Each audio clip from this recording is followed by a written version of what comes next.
What's up, photography world? Josh Rogasso here from theshutterschool.com. Today, I've got 5 things, maybe 5.5, that I hate about the Sony A7 III. Yes, you heard that right. The cameras that everybody loves, and to be honest, I kind of love too, but there's still 5 things I absolutely hate about these cameras, and I wanted to share those with you. Now, when I first switched to Sony, and I would look at all the camera reviews, they're all raving. Like, these cameras are amazing. Everybody that talked about Sony was, they're the greatest thing that God ever created, was the Sony A7 III. And you could never really find what's wrong with them.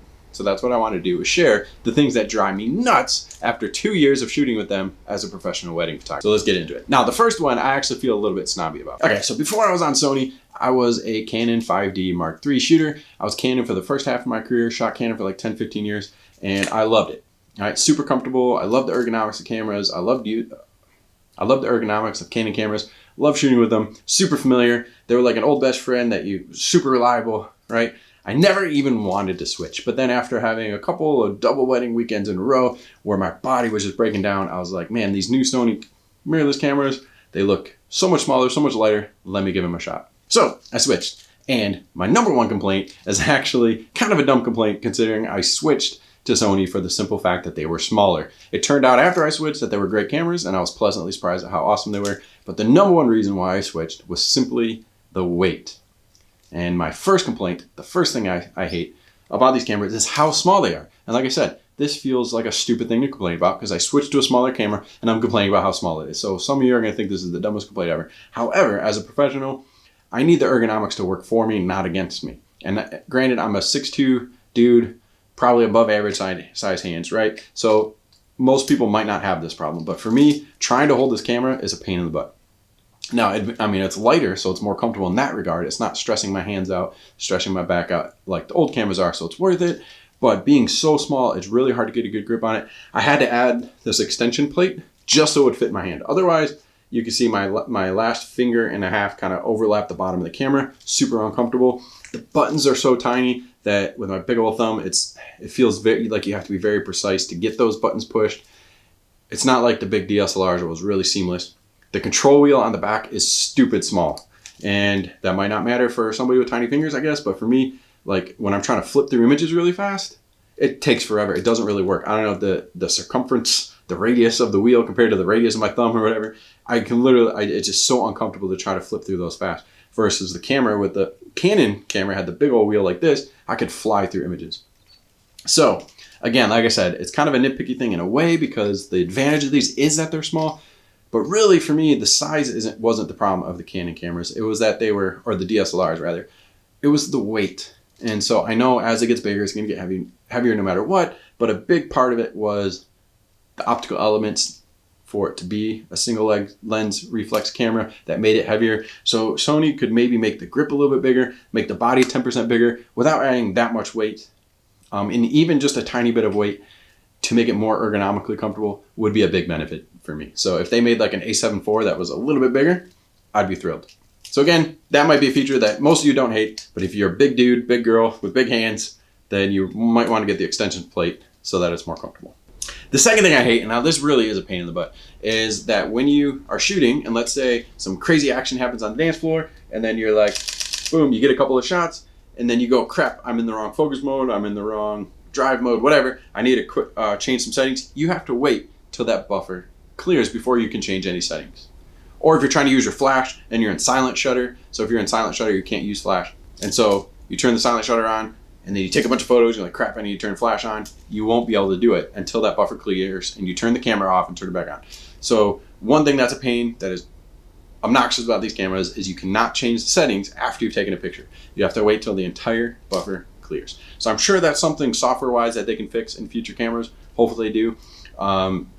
It's not a super deal breaker, but in high pressure situations or high action situations where I'm shooting a lot, it does cause me to miss some stuff occasionally. Now, the third thing is a really small annoyance, and some people won't even notice or even care at all. But as a wedding photographer, this is a real pain. At the beginning of a wedding day, I have 2 cameras, and they always end up off sync with each other after a week, 2 weeks, a month, whatever. One camera will be 3 seconds ahead of the other, 10 minutes ahead of the other over time, just depending on how long it's been. They drift apart in their clocks. Why is that a problem? Well, if I'm shooting 2 cameras on a wedding, and one camera I take some pictures of the ceremony and then I switch the other one, take some pictures, and then I go to edit in Lightroom, they're going to be in a totally different place in the catalog. They're not going to be at the same time. So I need to sync the cameras together. Sony lets you sync cameras together. Great, but only to the minute, not to the second. So in theory, your pictures can be 59 seconds apart from each other. And it's an even bigger problem when I'm shooting with a second photographer and we have 4 cameras total, all on slightly different times, and I go to edit and the pictures are all over the place in your catalog.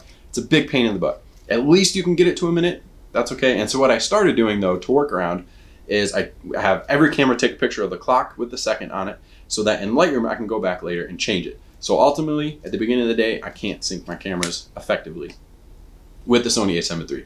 That should be super easy. Every other camera I've ever had syncs to the second. So hopefully they fix that. All right, another thing, they don't have double exposures. Now, on the Canon DSLRs had an awesome double exposure feature, and it was a lot of fun to use. Especially at a wedding, you're working all day, you find some cool glittery stuff, you take some picture, you get a cool silhouette with the bride and groom, you merge them together in the camera, you can see what you're doing while you're blending the exposures together. It was more of an art, like an old camera where you literally were taking one slide of film and taking 2 pictures on it and you would see it blend together. It feels more authentic to do it in camera. You can actually see the images that are going to get blended together and constructed in the camera. It feels more real, it's more fun. It's more of a utility because you can actually see what you're doing as you go instead of having to guess later. So without that double exposure feature, that takes away one huge creative tool that I used to use at every wedding I no longer have. So that really sucks.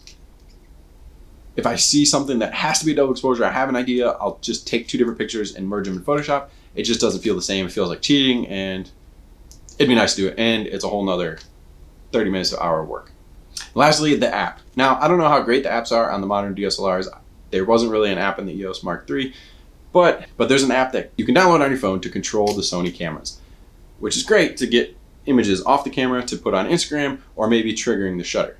Now, what stinks about it is that it used to have a lot more features. There used to be an app called the Play Memories app, and you used to be able to actually change the settings of a camera and actually record. Like, so if I had a video going, I can look at my phone, the viewfinder, to see what was happening, tweak some settings, make sure it looked good, hit the record button, and video myself.